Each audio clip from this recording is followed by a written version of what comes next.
Olá pessoal, sejam bem-vindos de volta ao canal. Como prometido, vamos seguir aqui falando sobre figurinos de novela de época, tá certo? Com base naquele capítulo que veste Capitu, aqui desse livro, A História da Moda, a Moda na História. Então é o seguinte, gente, eu falei pra vocês que com base nesse capítulo aprendemos que os figurinos podem ser realista, para-realista ou então simbólico. Vocês podem recapitular isso naquele vídeo anterior que eu vou deixar aqui em cima, vou deixar aqui embaixo. Então eu prometi para vocês que nós iríamos analisar alguns figurinos de época das novelas, tá? E tentar categorizá-los dentro dessas três caixinhas. Lembrando para vocês também que no capítulo nós aprendemos que essas caixinhas não são plenamente fechadas. O figurino de um filme, de um seriado, de uma novela, ele não é inteiramente realista, normalmente não é inteiramente realista, ou inteiramente para-realista, ou inteiramente simbólico, né? Um personagem pode estar mais para cá ou mais para lá, tá certo? O que você pode dizer? Que aquela produção, ela tende mais ao realista ou ela tende mais ao simbólico. Tentei primeiro categorizá-las para vocês dentro de uma linha cronológica. Então eu fiz aqui um resuminho, vocês vão rir do meu resuminho aqui no papel. Eu também não fiz diferença entre novela, minissérie e série, tá? Ou seja, o que passou na televisão tá aqui dentro, tá bom? Então, período colonial, nós temos a muralha. A muralha é a Serra do Mar, né? As pessoas chegavam pelo litoral do estado de São Paulo e tinham que chegar na vila de São Paulo de Piratininga, que é São Paulo hoje em dia, a capital São Paulo. Por isso que o período colonial é um negócio rude, bruto, o negócio é para os fortes mesmo, né? Como é que você chegava do litoral de São Paulo? Vocês sabem que hoje em dia tem a rodovia, né, que vive engarrafada nos feriadões, no final de semana, que leva a população de São Paulo até a Baixada Santista e demais praias, né? Antigamente você fazia todo esse caminho da Serra do Mar, você fazia a pé, galera, a pé, você subia, né? Então a muralha é justamente isso, é a Serra do Mar que fica ali ao fundo da região litorânea. Então, todos os portugueses que chegavam, e assim como os escravos que também eram trazidos, tinham que enfrentar essa muralha. É claro que no período em que se passa a muralha, que é o início dos 1600, quando começa a minissérie, eles falam início do século 17. Se é 17 é porque nós estamos falando aí de 1600 e pouco. A vila de São Paulo de Piratininga, ela não tinha muitos escravos negros. Por quê? Porque a maior parte da escravidão em São Paulo era uma escravidão indígena, né? Inclusive, a Muralha, ela primeiro é um livro, né? Ela é um livro que foi escrito em 1950, se eu não me engano. Então é um livro que fala bastante sobre as bandeiras. O que são as bandeiras? É a captura de índios. Para quem assistiu essa minissérie, viu os bandeirantes adentrando o território brasileiro. Primeiro o território do sertão de São Paulo, ou seja, os interiores de São Paulo, mas indo para os interiores ainda mais longínquos de Minas Gerais, de Goiás, né, do Paraná. Os bandeirantes andaram quilômetros e quilômetros e quilômetros. Eles buscavam ouro, sim, mas eles também estavam em busca de indígenas, né, que eles chamavam de negros da terra. Então, a muralha, ela tem um figurino desse período, né, dos 1600.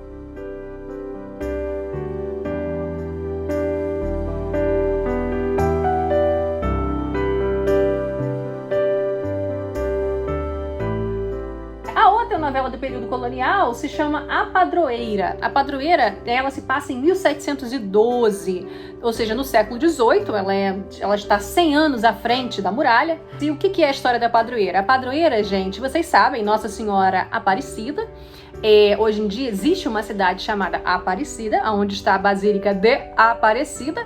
Ela eu acho que a maior igreja mariana do mundo. Ela é uma basílica enorme, porque ela é a padroeira do Brasil. Essa santa, ela foi achada ali naquela região, antes que aquela região se chamasse Aparecida, ela tinha outro nome, mas por causa dessa aparição, ela ganhou o nome de Aparecida, daquela região. Essa santa, gente, é uma Nossa Senhora. Ela, quando saiu, ela estava dentro do rio. Os pescadores lançaram a rede, não estavam conseguindo pescar nada naquele dia. Conta a lenda de que eles não estavam conseguindo pescar nada naquele dia. Jogaram a rede, até que uma hora jogaram a rede. Quando puxaram a rede, estava cheia de peixes, junto com uma imagem de Nossa Senhora que veio junto da rede. Essa imagem de Nossa Senhora era uma Nossa Senhora negra. Então isso é muito interessante também para a história do Brasil, porque fica muito próximo das figuras que existiam no Brasil ali naquele período, né? Que é a grande maioria, né, de escravos no território nacional como um todo. É claro, gente, que essa figura, ela não era originalmente negra, ela era uma Nossa Senhora branca, como a maior parte das Nossas Senhoras são, só que por ter ficado no fundo do rio por bastante tempo, ela foi enegrecida. Isso foi descoberto há pouco tempo. Até quando foram restaurá-la, pensaram, será que a gente tira essa pigmentação, essa sujeira, essa sujidade que tem por cima? Aí vai mudar. Nossa Senhora Aparecida, ela tem que ser negra, porque é assim que ela foi construída, né, a ideia dela. E aí eles disseram, não, deixa quieto, deixa ela do jeito que tá. Então essa novela, ela conta bastante dos milagres que Nossa Senhora Aparecida teria feito, tá? Esse aí da Rede dos Peixes é um, mas teve outros vários, ela também curou uma menina da cegueira e outras coisas mais. Essa novela, ela começou de uma forma e terminou de outra completamente diferente. Parece que o diretor, ele ficou doente, ele teve um câncer de próstata, se eu não me engano, e ele teve que ser substituído. A audiência da novela já ia muito mal, até porque a novela tentava ser o mais historicamente correta possível, fiel, né? As mulheres bem cobertas, né? Eu te falei pra vocês que as mulheres andavam bem cobertas na rua, com o cabelo coberto também. E isso estava dando... a fotografia da novela também era um pouco opressiva, um pouco escurecida, muita sujidade. Quando a gente fala de período colonial, o pessoal está sempre fazendo tudo muito encardido, muito bege, muito marrom. O público não estava gostando. Então foi feita toda uma reformulação, não só de cenário, mas como de personalidade de alguns personagens, né? Fulano que era mais assim, ficou mais assado. E também de figurino, né? Os figurinos ficaram mais coloridos, ficaram mais abertos, mostrando mais pele, cabelo mais solto. Já falei pra vocês no vídeo anterior que o público de hoje gosta de pele aparecendo, de cabelo solto, né? E eu falei também pra vocês que a maior parte do público que assiste novela não tem conhecimento histórico, então não sabe que as pessoas usavam as roupas assim no dia a dia na rua. Depois nós temos aí a Chica da Silva, que não era da Globo, era da Manchete. Essa história é interessante, todo mundo sabe quem foi Chica da Silva. Ela era uma ex-escrava que acabou se tornando a mulher do contratador de diamantes, ali na região de Diamantina. Também é século XVIII, também é 1700 e alguma coisa, 1760, 1750, eu teria que checar exato. Uma coisa interessante é que o Valci Carrasco, todo mundo conhece Valci Carrasco. Valci Carrasco é o autor que fez O Cravo e a Rosa, que fez Chocolate com Pimenta e outras várias novelas. Valci Carrasco, gente, além de ser um dramaturgo, um novelista, ele é um escritor assim de grande produção, escritor mesmo, escreve vários livros. Então a produção dele é muito intensa. E ele é muito famoso, ele é um escritor famoso, o Valci Carrasco. Nessa época, ele era contratado do SBT. Isso eu fiquei sabendo na internet quando eu fui pesquisar, achei muito interessante. Quem escreveu Chica da Silva para Manchete foi o Valci Carrasco. Só que ele escreveu com um pseudônimo, porque ninguém podia saber que era ele. É o famoso assim, estou contratado pelo SBT, no atual momento não estou produzindo nada pelo SBT, o famoso estou só aqui na folha de pagamento, mas por enquanto não tem novela minha no ar. Deixa eu escrever aqui para os outros, que eu não quero ficar parado. Achei ótimo, achei excelente. Então foi o Valci Carrasco com um pseudônimo que escreveu Chica da Silva. A outra novela, essa eu não vi porque eu não estava no Brasil, mas eu vi aqui que se passa no finalzinho do período colonial. É uma que vocês chegaram a mencionar, ela era uma novela das 11, se eu não me engano, justamente porque tinha mais isso, mais pele, mais sexo, mais cenas intensas. Se chama Liberdade, Liberdade. Parece que Liberdade, Liberdade conta a história da filha de Tiradentes. Vocês sabem, Tiradentes foi um dos participantes da Conjuração Mineira, né? Vocês sabem que na Conjuração Mineira houve muitas penalidades, né? Muita gente foi degradada, né, dos conjuradores, mas o único que morreu foi Tiradentes. Até porque ele era o mais, entre todos os conjurados, ele era o que tinha menos renda, ele era o mais pobre. E é sempre esse que se ferra, vocês podem ter certeza que a corda sempre arrebenta do lado do mais fraco, né? Então ele foi o único a morrer, para deixar como exemplo a população ali daquela região, que ousou atentar contra a coroa portuguesa. A morte dele era uma morte exemplar. Isso era uma coisa comum do Império Português, quando precisava fazer alguma morte exemplar. Que o corpo também era esquartejado. Primeiro você era enforcado, depois seu corpo era esquartejado. E do Rio de Janeiro até Vila Rica, que era onde ele morava, né? Nesse caminho longuíssimo de vários quilômetros, cada não sei quantos quilômetros, eles iam colocando fincado no caminho um pedaço do corpo de Tiradentes. Uma perna aqui, uma mão ali, mais adiante outra perna, um pé, uma cabeça. Eu acho que em Vila Rica que foi fincada a cabeça no meio da praça. E uma coisa que eu também acho interessante da morte do Tiradentes é que eles chamam de morte para sempre. Isso eu acho ótimo. Porque toda vez que eu via isso eu ficava assim, e qual é a morte que não é para sempre, hein, minha gente? Mas é o seguinte, na tradição católica, as pessoas acham que um dia do juízo final, todos os mortos voltarão à vida, né? Voltarão a ter alguma espécie de vida, alguma espécie de existência na presença do Senhor e ficarão ao lado do Senhor. Mas isso você tem que ter um tipo de sepultamento, seu corpo não pode ser vilipendiado e tal, você tem que o seu corpo tá lá, né, enterrado da forma correta. Se seu corpo está espalhado no período naquela ideia do juízo final, de quando o Senhor for voltar,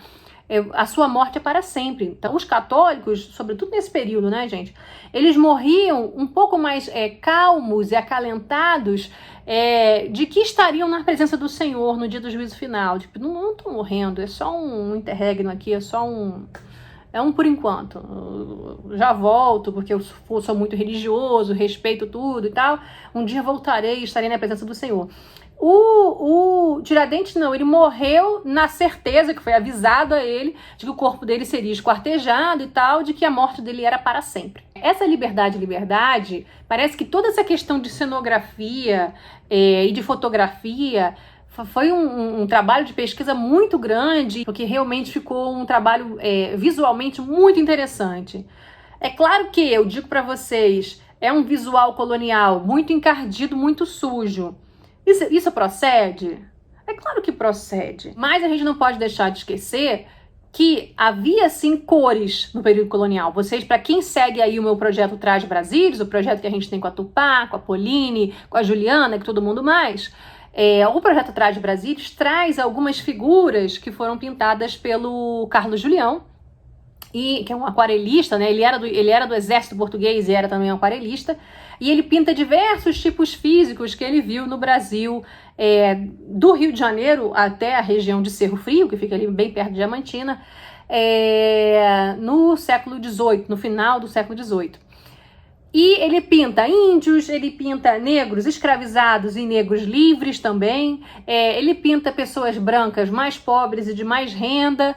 E você vê algumas pessoas com roupas com cores mais terrosas, você vê alguns índios, né, alguns indígenas vestindo só uma bata branca, né, só uma coisa assim meio aculturada, mas sem grandes vestimentas. Você vê alguns escravos com algumas cores assim mais terrosas, até vê. Porém, você vê alguns escravos e, sobretudo, muitos negros livres bem coloridos, bem coloridos. Então, essa ideia de que o mundo colonial é um mundo terroso, um mundo encardido era, mas digamos que as cores vibrantes aí, um azul, um amarelo, um vermelho, elas estão encardidas, mas nem tudo era bege, nem tudo era marrom, tá? Uma das coisas que eu queria falar sobre liberdade para vocês é que tinha Matheus Solano. Qualquer novela que tenha Matheus Solano, para mim, já ganhou 10 pontos. E então eu fui analisar o figurino de Liberdade, já que vocês querem uma análise. O que eu posso dizer para vocês? Gostei bastante do figurino de Liberdade, porém, a própria Joaquina, né, a personagem principal, aquela que era filha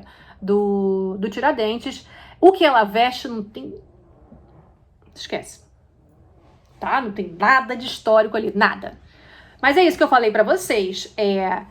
Se eu fosse enquadrar liberdade, realista, pararealista ou simbólico, não existem caixinhas completamente fechadas. Eu diria que liberdade está entre o pararealista e o realista para a maior parte das pessoas, dos personagens. Porém, a Joaquina, como eles querem passar essa ideia de mulher forte, de mulher valente, de mulher que faz e acontece, O que eles fizeram? Botaram a mulher... Não, tem umas roupas ali que eu disse, essa mulher tá indo pra alguma festa ali em 2014. Não é possível. Porque são uns vestidos assim que não tem nada de histórico não, viu? Então o figurino da Joaquina, ele é mais simbólico, tá?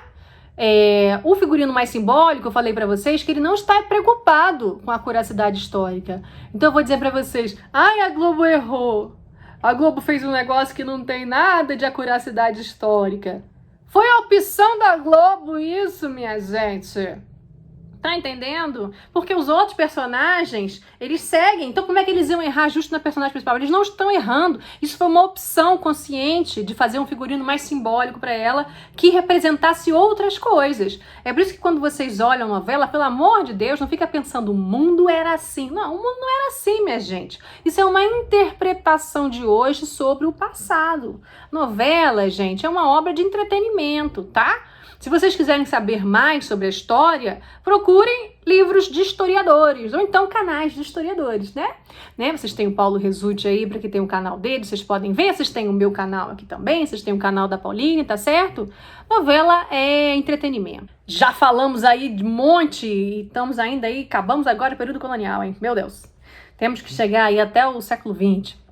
Depois nós temos o período joanino. Que período joanino? Eu tô botando aí, eu tô botando 1808, que é quando a família real portuguesa veio fugida de Portugal por causa das questões das guerras napoleônicas, né? Então 1808 até 1822, que é a independência do Brasil, né? Quando Dom Pedro I declara que o Brasil é independente. Claro que eu chamei de período joanino aí, mas Dom João acabou saindo antes de 1822, tá? Mas chamei aí de período joanino. Nós temos aquela minissérie O Quinto dos Infernos. Detesto essa daí. Se alguém quiser falar comigo, tu gostou? Péssima. Em relação à história, né, em relação a enredo, ela trata a família real portuguesa de uma forma assim muito jocosa. Eles quiseram ser simbólicos, que os figurinos são meio... Aí você pode dizer, Eneida, então, mas é igual o caso do Liberdade. Foi uma opção da emissora que quis fazer algo simbólico e tal. Ali eu nem sei se eles quiseram fazer algo simbólico não, sabe? Acho que ali foi só, vamos pegar umas roupas de época que sejam sexy para homens e para mulheres, porque tudo ali era meio sexualizado. Dom Pedro I só sem camisa. Só o tempo inteiro sem camisa, parecia uma novela aí das 7. Tá? Parecia Uga Uga, Bang Bang, essas coisas aí da vida. A outra que nós temos é Novo Mundo. Novo Mundo é do mesmo autor que vai escrever agora Nos Tempos do Imperador. Novo Mundo traz a vinda da princesa Leopoldina, que vai se tornar, né, a imperatriz Leopoldina quando ela se casa com Dom Pedro I. Eu quero que vocês saibam que esse período de 1808 a 22... O que prevalece aqui? Prevalece a cintura impérica, aquela cintura que eu falei pra vocês, que são aquelas dos filmes da Jane Austen, tá certo? Dos Bridgerton, que vocês viram na Netflix, né? Ou seja, todo, né, um visual neoclássico e todo um figurino neoclássico. Então, em Novo Mundo, o que vocês viram foram esses figurinos neoclássicos, essa cintura império, tá? E como já estávamos adentrando aí na década de 20, né? Já estamos em 1821 e 1822, o início aí do figurino romântico também já está começando. A saia está começando a abrir em sino mais uma vez. Aqui em cima, as mangas já estão ficando mais bufantes e mais algumas coisas vêm surgindo. Isso, sobretudo, vocês viram no figurino da própria imperatriz Leopoldina, isso tudo já surgindo. Que quando você vai para a década de 1820 e 1830, você vai vendo isso surgindo, né? Ou seja, aquele neoclássico da cintura império, ela vai se transformando lentamente nesse figurino mais, nessa roupa mais romântica. Uma pessoa falou assim, não gostei da novela Novo Mundo, porque a personagem principal, que era a professora, mas ela usava sempre um vestido branco, reto, e um casaquinho vermelho.